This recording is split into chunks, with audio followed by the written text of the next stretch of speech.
Alright, in this video I'm going to be showing you how to blend edges on your prosthetic for the best and hopefully as seamless as possible look.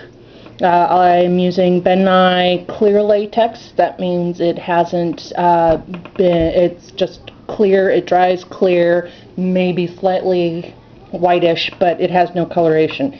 You can add your own coloration to clear latex and pretty much any other liquid latex with plain acrylic paints. You don't need a lot, and I usually decant my liquid latex again into these little lip gloss bottles.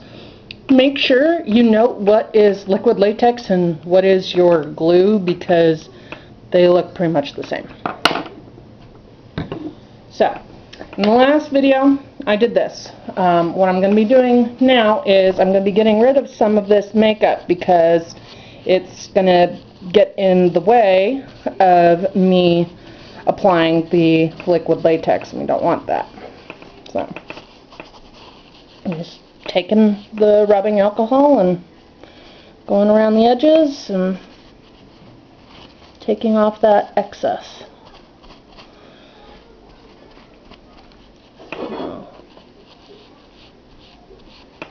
And you really want to make sure that you have the higher end percentage of isopropyl alcohol, not the lower end. The lower end will work, but you will find you are sitting there for a long time and using a lot of it to get stuff off. So, here we have my prosthetic. We can definitely see the edges.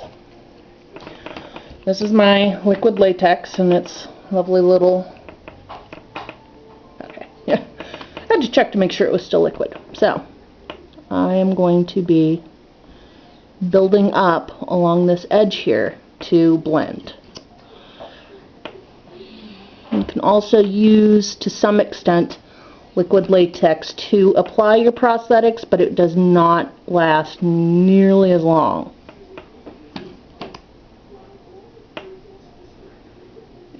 With liquid latex, again, it will dry fairly clear, and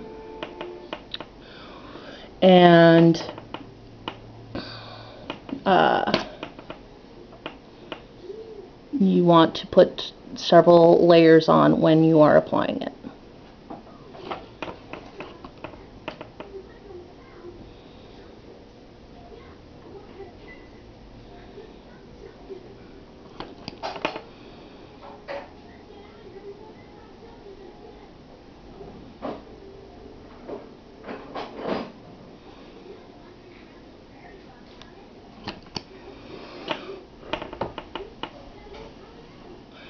To speed drying, you can often use a hair dryer or just blow on it. I sometimes will do that if I'm in a rush. Usually I try not to rush because that can actually make it not last as long, and I like to have my prosthetics lasting the weekend.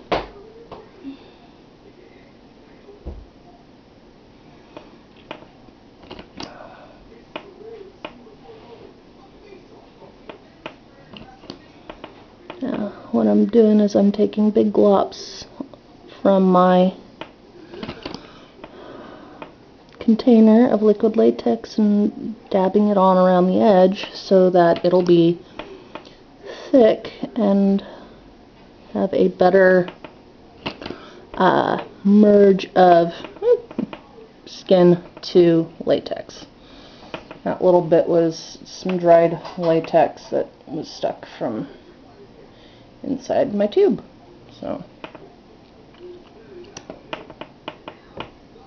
I'm just using my applicator as my brush. I've had this applicator and been using it off and on since I went out to visit Dystopia Rising in April and had to fly on a plane, so need to be able to bring my stuff some way, and these are less than 2-ounce containers, so, and definitely is more than enough for a weekend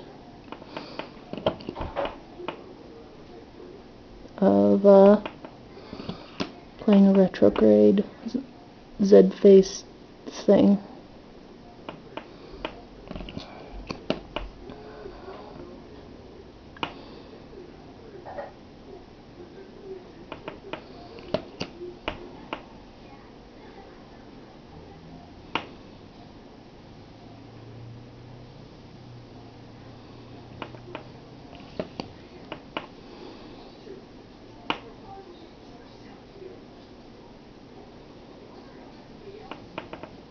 Can start to see how it's blending with that build-up that I'm doing.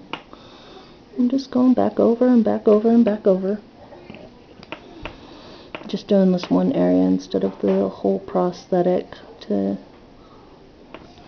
save you and me time, but to still give you an idea of what needs to get done to have a really good, long-lasting prosthetic.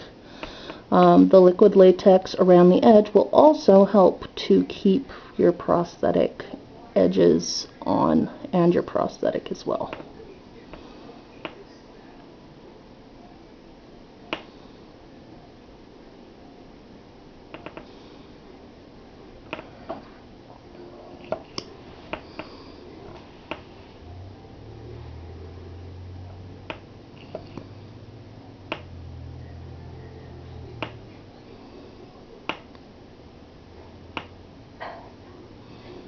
Now, once this is dried, the next step after applying liquid latex is applying your setting powder. I use a neutral set, which is basically colorless. I have Ben Nye, so that's what I use. And I apply that with simple blush brush. You can also use, smaller brushes. It'll just take a while. You can also use sponges, such as this, to apply it, but this will suck up a lot of the powder, and you want most of that powder actually going on to your prosthetic. I'm going to use a smaller one since it's a smaller thing. You can get these cheap Dollar Tree, General Dollar, whatever. It doesn't have to be fancy. This one's still a little sticky from the last time I used it. So, I usually just use my lid as my dispenser. I don't need a lot, as you can see.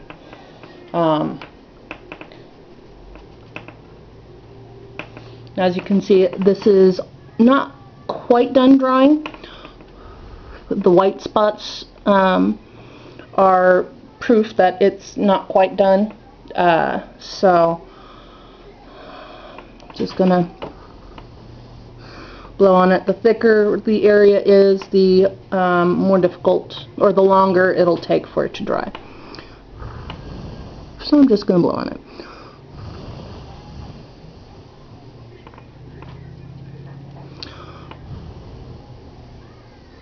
Okay. So now I just take my colorless powder and I dab it on to the prosthetic, and you'll see that makes a colorless thing, but it will no longer be tacky. If you don't do this, it will be tacky. And now we go on to the coloring part.